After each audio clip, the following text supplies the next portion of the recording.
Now, as we all know, Ireland has a reputation as the land of saints. It has thousands of saints.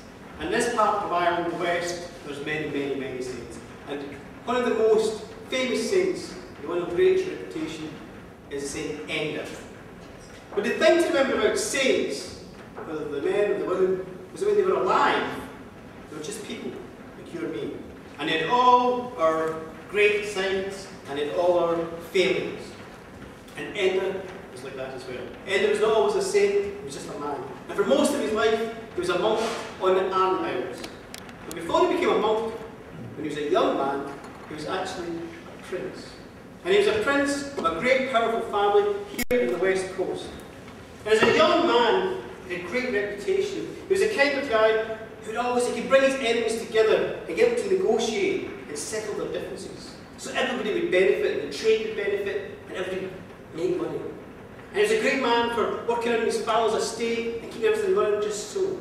And it wasn't just the rich and the famous and the nobles that he talked to to everybody. He talked to even the humble folk. He would go around the great estates of his family, and he'd see the old women who were planting the wheat, and he'd talk to them. Or he'd see the young fellows who were boisterous and bringing in the cattle, and he'd share a joke with them. And everybody loved Enda. But the person who loved him more than anybody else was his fiancée, because he was about to be married. And his fiancée loved him, and she loved her, and when they walked the land, it said they glowed, and everybody gasped when they saw them. And a wedding feast was set. And a building was built for the banquet for the nobles, and it was going to be harpists and musicians from Ireland and from Scotland. It was going to be great meat, and it was going to be a great, great feast. And for the humble folk, they'd set up tables and tents down at the crossroads, and they were going to have food and wine as well, and jugglers, and everything was going to be a wonderful, wonderful occasion.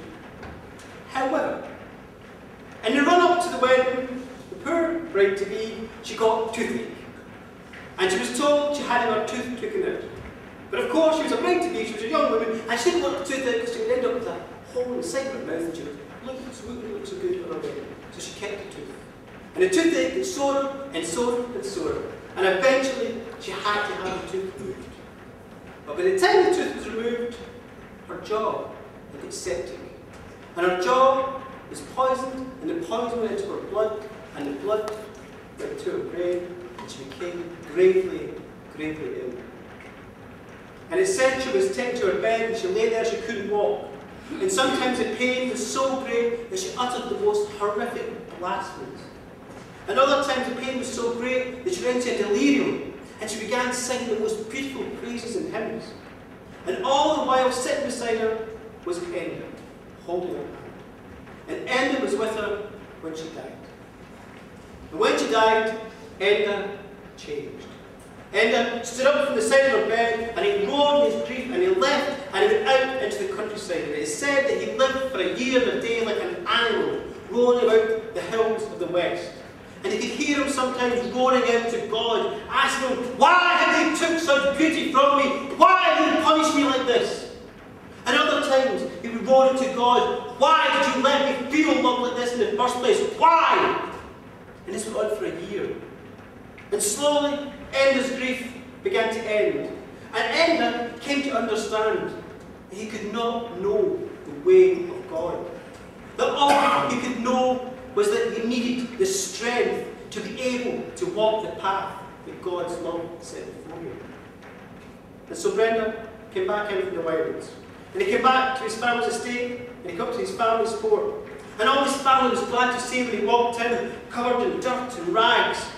And they were running a bathroom, they were going to give him his finest clothes and set his room for him, and he gave him meat. And he held up his hand and said, "Stop. I have not come back to stay here. I have decided to dedicate my life to God."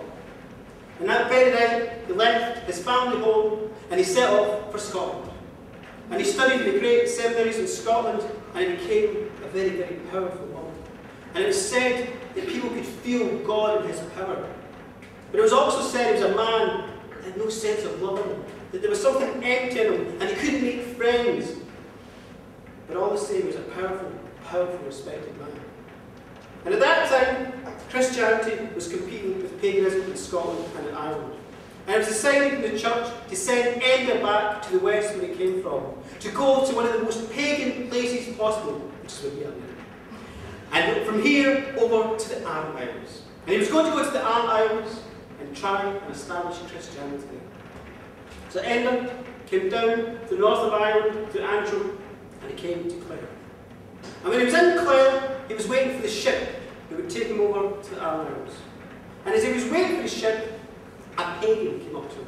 And the pagan was mocking God and blaspheming. And Enda looked at him, and he felt his anger grow. As the pagan was mocking and mocking, Enda held up his hand, and suddenly the hair on the head of the pagan began to spit and spark, and flames came out and smoke. And the pagan was looking and suddenly he felt the fire begin on his head. And just then, a cloud appeared. A small cloud came over, and rain came down, and it fell on the pagan's head and put the fire out. And the pagan looked at Enda, and he looked away, and he saw just a few yards away a smiling monk standing there with a big grin on his face. And he looked at the smiling monk and he said, "Did you put that fire out?" And the smiling monk said, "No, God did." And the pagan said, "Ah, is your God more powerful than his God?" And the smiling monk said, "No, we serve the same God." And the pagan scratched his head a minute and said, "Well, it seems to me that you know your God better than that guy, so I will change. I will convert to Christianity, but only through you, not through him." And so he converted. And afterwards, Enda spoke to the smiling monk and asked him who he was, and the smiling monk said, "I am Brecon, and I am here in the west, trying to convert folk in Clare and down to Ennis." And Enda said not a word to him. After that, he just looked at him and turned round, and he went back down to the shore, and his ship was there, and he got on his ship, and he left, and he went to the Aran Isles. And when he got to the Aran Isles, he came ashore there, and there was nobody to greet him. And he started walking through the Aran Isles, and it said, eventually, the chief of the Aran Isles came down. And he was a great pagan warrior, a huge, huge man with wild hair and a wild beard, a cat, wild man. And he came down with his axe, and he had all his warriors with him. And he came down to greet Enda. And when Enda saw him, glowering and staring at him, Enda stuck his hand and said, "Chief, I have one thing to say to you. Leave this island now." Well, the pagan chief looked at him, and he almost burst out laughing. And Enda said, "I am serious. This island now belongs to me. Leave." The pagan chief was so insulted that he reached for his axe, and all his warriors reached for their swords and their spears, and they all looked at Enda. And Enda fixed his gaze on the warriors, and the warriors started to tremble, and they stepped back, and they put their weapons down. And then he stared at the chief. With the chief, you could tell didn't care for his life. And Enda, the chief, held up his axe, and he came at Enda. And that minute, Enda looked, and up there on a hill, he saw horses. And he knew these horses belonged to the chief. And he held up his hand and he said, "A curse on your horses!" And in that second, the horses started screaming and neighing. And the chief turned round and he could see the creatures, and they were biting each other and stomping the ground and throwing their legs up in absolute terror. And their eyes were rolling and the whites of their eyes were showing. And then one by one, every single horse there ran to the top of the hill and leapt off a cliff and fell into the sea. And at that, the pagan chief got on his knees and he begged, "Save my horses! Save my horses!" And Enda said to him, "Well, I'll save the horses, but only if you give me your word you will leave this island." And the pagan chief said, "I will do. I will leave. I give you my word." And with that, Enda lifted his hand and he took his curse off the horses. And the water that were in calmed down, and a tide took them and safely took them ashore again. And so the pagan chief left. And now Enda was in charge of the Aran Isles, and he was now going to set up Christianity. However, things were not quite going to plan. For now monks came from all over Ireland and all over Scotland. They came to the Aran Isles to help him do his work. And amongst these monks was the smiling monk he met in Clare, Brecon. And but now Brecon wasn't just a monk, he was almost like a superstar. He was the kind of person who, when he went around, folk would convert in their droves to him. It was said that the demons of hell themselves, they feared his kindness more than they feared the curses of other monks. And Brecon He was the kind of person, he was so kind and so happy and so full of joy that nobody could find a bad word for him.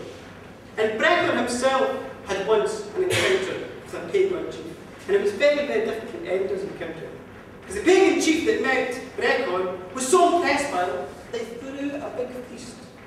And when the feast was started, he got a chair and put it beside his, and he invited Brecon to sit beside him. And Brecon sat beside this great chief. And the feast started. And then Brecon saw an old man coming in. And Brecon stood up and he invited the old man to sit on his seat beside the pagan chief. And the pagan chief was so angry, he said, if your God was so powerful, he'd show you the right place to sit. And the next time, bang, there was a flash of light, and the pagan chief was wheeled out of his seat, thrown on the ground, and Brecon was lifted up and put in the pagan chief's seat. Well, the pagan chief had stood up, and he was so angry, and then he looked at Brecon, and Brecon was sitting in the chair, and he was so small, and he was scratching his head, and he was saying, and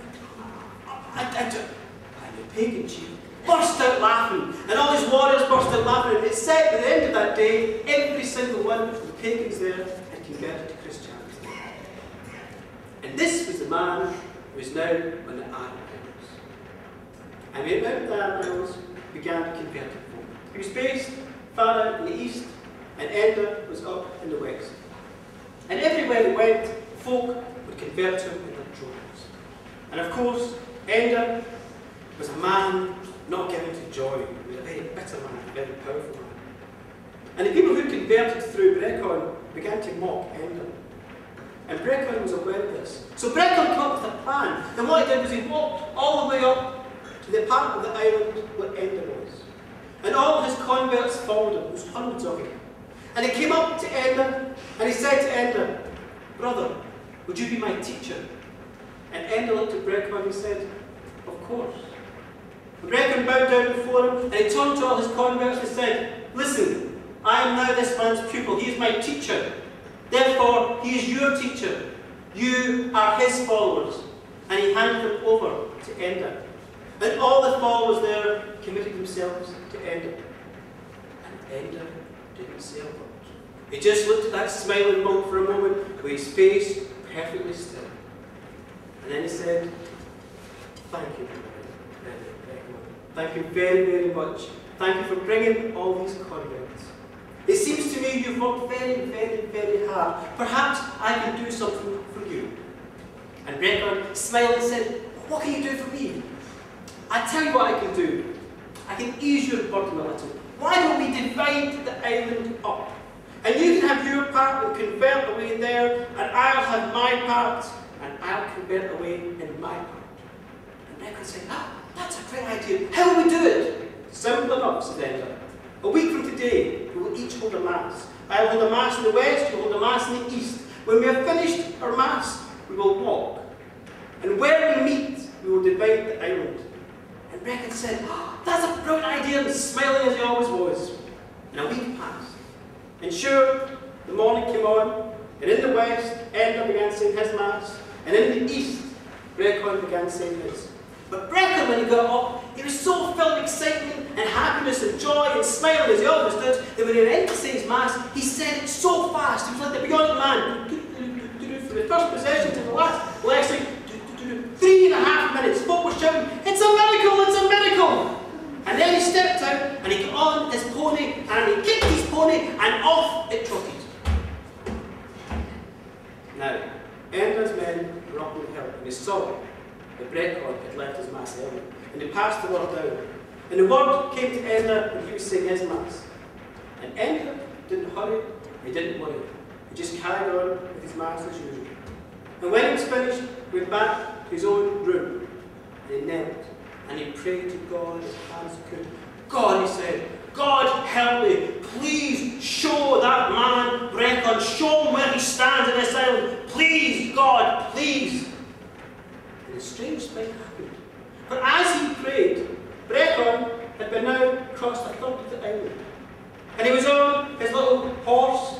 And the path in front of him suddenly turned to mud. And the horse's arms and legs sunk into the mud. Deeper and deeper and deeper. And Brecon sat on the horse, scratching his head. And then the mud set solid, and the horse was stuck there. And 3 hours later, Enda walked along the island, and he came and he met Brecon.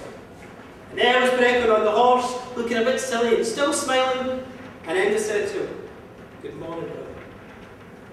Brecon said, "Good morning to you." And Enda said, "So we've agreed, when we meet we'll divide the island." And Brecon said, Yes, that's a great idea, we've now met." And Enda said, "Okay, so now you have the bottom third, and I have the top 2/3. And Brecon smiled, and he agreed. And with that, suddenly the mud vanished, and his horse was free again. And Enda was very, very happy. He was now victorious. He now had absolute control of the Arnhem Islands. And from that day on, he set out building Christianity there. He built his monastery. The monastery was to last for 900 years. The faith he built was to last well into Judgment Day. But to this very day, whenever anybody speaks of the joy or the happiness of God, it's not about St. Enda talk about it. It's St. Brecon. Thank you very much.